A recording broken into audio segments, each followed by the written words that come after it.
Pero ang galing nga, hindi mo nga siya pwedeng basta-basta mapag-aralan kung saan-saan lang. Kaya napaka-swerte talaga namin. Tayo. Opo. May waga ang comedy. Opo. Kasi di ba, kaya kukunti tayo Kukunti Pati mga writers. Kung madali yan, isang katerba yan. Yes. Mahirap talaga. Alam niyo yan. Pwede mo ituro yung structure Ito muna, feed, tapos ito yung punchline. Pero yung pinaka-isusulatin yung mismo. Yung kagaguhan. Yung instinct. Ganyan. Absurd. At saka, ang nabibilib talaga ako sa pagsusulat sa bubble gum. Yung maiksi, pero buo. Yung ang galing kasi masisingit mo sa maiksi pero buo siyang storya. Yes. Hindi, kasi maganda. Merong analogy si Brad Pitt Ang pinakamagandang comedy material, sabi niya, parang sculpture.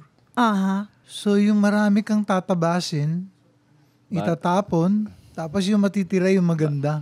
Kasi pag ikaw nagsusulat, ang daming ideas. Totoo. Alin dito lang yung ititira mo? Oo. Ano dito yung itatapon mo? Huwag mong panghinayangan yun kasi hahaba, kakapal. Ito, pulidong-pulido. Parang ganun. Lalaylay. Magkaka-form. Kasi habang humahaba, nag-re-require, nag-expect yung audience mo na matindi yung punchline. Dapat sobrang... ending. Oo. Kailangan maiksi lang kasi ayaw mo rin siya mabore. Gusto mo bigyan naman siya ng iba pang putahe. Diba? Kasi maiksi na lang ang buhay. Diba? May maiksi ding komedyan. Teka lang po. Tagit lang po. Hindi naman maiksi. Abot naman sa floor yung paa. Abot pa po yan. Abot naman. Kasi nga... Hindi, ito, baka hindi niyo napapansin. Yung comedy, masyado siyang violente. Okay po. Katulad niya. Ba't tinawag na punchline yun? Yeah. Panuntok. Yung... Sa boxing talaga yun Yung punch yun Di ba kailangan yung boxingero, unexpected yung Movement. Opo. yung suntok. Mabilis. Swift. Para hindi ma-anticipate ng kalaban mo. Yes. So, yun din yung yung punchline mo, punch. Dapat unexpected. Oo. Para tamaan mo siya. Kasi pagka telegraphic or mabagal, Opo. maunang ka. Oo. Yun. Dapat mind-blowing, no? Ano pa? Rolling down the aisle, di ba? Physical yun Violence. May violence na involved. Tsaka Nag-bomb. So, palpak. Walang tumawa. Yun. So, ano pa? Kahit yung slapstick. Slapstick, di ba? Sinampal Violente rin. Violent. Tsaka hindi nakakatawa yung nakita mong tinutulungan yung tumatawid. Di ba? Nagbibigay ng limos. Hindi nakakatawa yun Pagka nadapa yun. Hindi nakakatawa yun. Nakakatawa. Oo, tama. Yung hindi normal. Yes. Nakakatawa. Yung mga nakakagulat. Ayan. Ano po yung mapapayo po natin sa mga katulad na lang po namin na gusto rin po talaga maipurso ang comedy. Mas gumaling pa sa larangan ng comedy po. Ay, kailangan pag-aralan mo. Swerte nyo nga ngayon dahil andyan sa online lahat, Tama. Di ba? So, kami noon, maasa kami sa libro. Naglilibro kayo. May mga... Ako. Anong mga libro Hindi niyo? ko alam sila. Siya. Ako, marami kong libro na tungkol sa comedy, tungkol sa buhay ng komedyante. Basta tungkol sa comedy, binabasa ko. Ako rin ganun. Hanggang ngayon, pag may opportunity na magbasa o manood sa YouTube ng tungkol kasi sa comedy, kailangan tuloy-tuloy Kailangan tuloy-tuloy. Hindi mo pwedeng sabihin, okay na. Magaling ka na. Yari ka. Yes. Ibig sabihin nun, hindi ka na magaling. Pag sinabi mong magaling ka na, hindi ka na magaling. Aral. Tuloy-tuloy. Hindi lang naman sa comedy yun. Sa lahat ng... sa lahat ng hanap buhay yun. Direct advice, papapayo Ano mo. ba to? Yan na ba? Ayan, tara na. Tara na. Di ba? Wait lang. Meron pa. Meron pa. Susundo pa ako sa apo ko. Tapusin niya to. Kanina pa siya ganun ng cellphone. Ano ba to? Papapayo mo na lang. Ano ba? Isang Sa mga buwan. gustong maging komedyante, magsulat. Pang isang buwan ba itong ginagawa? Huwag nyo nang tangkain. Bakit? Ha? Kami na lang, ha? Napakahirap. Yes. I second the motion. Napakahirap. Mahirap talaga. Kasi makakadagdag pa kayo, kalaban pa. Konti na nga lang kita. Palakpakan natin ulit, Kuya Isko, Kuya Chito Direk Cosme! Pero syempre, di ba tayo tapos? Dahil di pwedeng mawala ang Executive Whisper. Nilarespeto namin kayo tatlo, pero hindi talaga to pwedeng matapos ng wala ito. Okay, Tara, tara. Mr. Chair? Opo, meron po kayong pwedeng pagpilian. Pwede nyo pong sabihin live po sa mic. Pwede nyo nang po ibulong.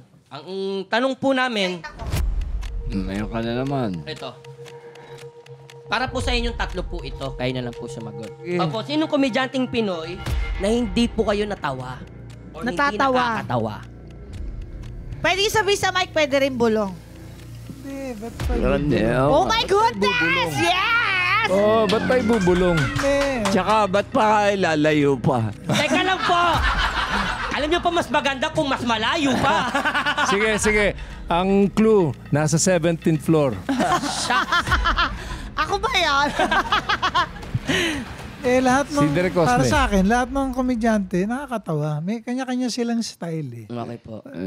Walang hindi nakakatawa. Lahat sila nakakatawa. Yun lang, tumayo ka doon at mag-effort ka. Maano mo na yun. Oo Ma-appreciate naman. mo na yun. Oh. Oo. Hindi lahat. Yeah. Mamaya sasabihin niya sa akin yan. Wala, Yes. hindi Ang nakakatawa. galing. Ang bait Yes. naman pala ni Direk Cosme. Ngayon ko lang siya nakitang ganyan. Wala na talaga akong work. I think Roasting. I'm for hire. Kuya Isko.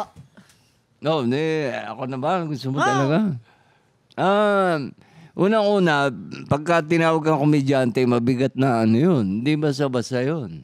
Bago ka ma-accept ng mga totoong komedyante, mabigat na ano yun, Posisyon. pagkatao, label na komedyante. Ano pa? Bakit? Kailangan ba madaliin dito? Hindi naman po. Hindi naman. oh. Si Direk Si Direk Cosme Cosme lang magsusundo po. daw ng apo. Nakalabas din balisog niya. So, pag sinabing Galing nakakatawang komedyante, redundant yun. Pag sinabing komedyante, eksakto na yun, nakakatawa yun. Okay. Bago ka maging komedyante, kailangan nakakatawa ka, di ba? So, parang ice cream na malamig. So, redundant. Oh, yes. Komedyante lang. Yun na yun. Yun na yun, mabigat yun. Para panindigan mo. Kuya Chito, ikaw, may sagot ka ba? Ako naman, para sa akin, parang may kanya-kanya silang category. Ayan. Kasi, merong mga komedyante, dami ko na nakatrabaho, maski mga matatanda. For sure. So, may mga komedyante na alam nila kung ano yung nakakatawa, alam nila yung ginagawa nila. Pero merong iba na hindi eh. Sorry, pero Sino may yan? Sino mga yan? sablay eh. Na yun lang. Kailangan kasi komedyante. Well, babanggitin ko na si Bitoy. No. Iba-iba nagagawa niya. Pero meron mga komedyante na yun at yun din yung napapanood mo eh. Yun, kahit ano ibigay mong role, ganun pa rin. Kahit Ganun ano lang ibigay mong karakter, siya pa rin yung napapanood mo, yung artista. Hindi yung, siguro yun yung tip na maganda na dapat mawala ka dun sa role. Na ikaw yun. Parang ganun. May mabubuhay na ibang tao galing. Isa pa, yung comedy, ano yun, subjective yan eh. So, yung nakakatawa sa'yo, hindi nakakatawa sa iba. Ganun Yes. talaga. Tama. Hindi. Yes. Correct. Ganun lang. May audience silang sarili. May sarili-sariling audience yan. Di ba? Yung iba, tawan-tawa kay Dolphy. Ayaw kay Chiquito. Yung iba naman, si Chiquito gusto. Ayaw kay Tama. Dolphy. Subjective nga. Kanya-kanya ng comedy na pagtatawanan mo. Kanya-kanyang trip sa comedy. Depende sa karakter mo eh. Yes. You are what you laugh at. Yes. English You are what you eat. You are what you laugh Ang at. galing. Palakpakan natin, Direk Cesar Cosme, Chito Francisco, and Isko Salvador! Narito po ang ating batas for the week. Ang anti-KJ law, okay lang naman maging woke. Anti-KJ. Huwag mo lang basagin ang joke. Dahil sa comedy, ang KJ ay talo. Ang kailangan mo, saya sa buhay mo. Yeah. At, Iskulele. Yes! Sa lahat po ng mga batang babol mula noon hanggang ngayon, ano po bang nais po ninyong sabihin po sa kanila? Hindi yung mga Bubblegum, batang babol. bubblegum. Batiin nyo na yung mga batang babol. Kuya Cheats. Oy, mga batang bubble dyan. Ang dami nun. Ilan yun? Tuloy-tuloy lang. Matagal pa tayo. Mga 50 years pa to. Wow! Yes! Amen! Amen! Congratulations, Bubblegum. 30 years more. 30 years to come. And mabuhay kayo hanggang kayo na lang matira sa mundo. Wala naman nanonood. Kuya Chito, dapat... Ay, Kuya Isko, dapat bumisita ka sa amin. Bakit?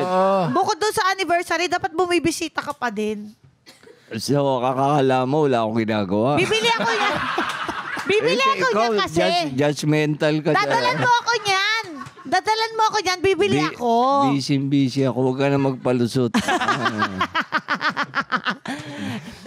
Direct kasi. Thank you. Masaya Thank you tong po. ano nyo. Thank you po, thank you. Oo. Pag-isipan nyo to. Pwede ba kami Teka lang po. Malaki improve pa. Sagit lang po. pwede ba kami mag-regular dito? Hoy! Naging, you're fired. Naging you're fired. Tayong apat. Tama. Kuya, saan niya ako? Hindi, Pwede pwede ba ka. natin siya i-guest? Pwede. Sa pilot, guess ka. Uy, ang galing yun pag naging podcast sila. Teka lang, ang Nakakagawa. galing nung pag magkakasama kayo. Oo. Akala ko, Sila, Okay, kasi well, talagang ang gagaling talaga. Ito, Oh, pwede, legendary. pwede naman to sa production. Sa production. production! Hawa kami catering. Catering kasi para mabilis ka gumalaw eh. Okay, bago pa magkasumpakan, mga batang bubble, please mark your calendars. October 19 and 26 ang 30th anniversary special ng Bubble Gang. Isang malaki at masayang selebrasyon po ang ihanda namin para sa inyo. Marami kayong aabangan. Isa na dyan ang pagbabalik ng dating doon. Ayun din po ito ng mga Bubble Gang cast mula noon at ngayon. At marami pa rin pong special guests. Imbitado po kayo lahat. Sana po samahan po ninyo kami sa aming 30th anniversary celebration ng Bubble Gang. No, talent ba yun?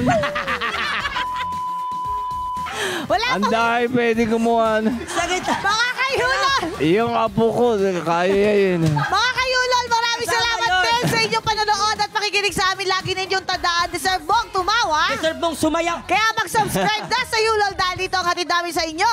More tawa, more saya, hearing a jerk. Next Saturday! Thank you. Mag-uusap kami nito ni Kuya. Ha? Picture. Picture